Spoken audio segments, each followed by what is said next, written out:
Dhrangadhra city police station વિસ્તારમાં મુચીવાડ છે, આંબેડકર નગર એ વિસ્તારની અંદર અને ધ્રાંગધ્રા સિટીમાં બરાબર આપણે જે પોલીસ અધિક્ષક શ્રી ગિરીશ પંડ્યા સાહેબની સૂચના મુજબ કોમ્બિંગ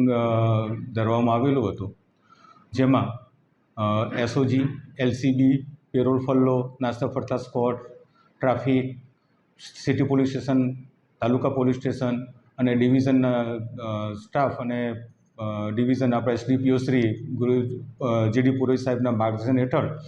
ગોઠવવામાં આવેલું હતું, જેમાં નાસ્તા ફરતા આરોપીઓ, વોન્ટેડ આરોપીઓ, બુટલેગરો,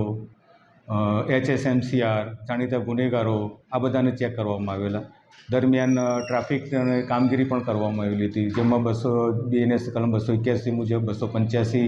પછી ગેરકાયદેસર હથિયારો જો કોઈ મળી આવતા હોય એ બાબતેનું, પછી જે ઝડપી તપાસોને બધું કરવામાં આવેલું હતું. અને આ જે કોમ્બિંગ કરવામાં આવ્યું હતું એ જિલ્લાની અંદર કાયદો અને વ્યવસ્થાને જળવાઈ રહે અને લોકોની અંદર પોલીસ બાબતેની જે પેલી હોય એનાથી લોકો કોઈ બીજી કોઈ પ્રવૃત્તિ કરતા અટકે એ માટેનો એક અમારો પ્રયાસ હતો.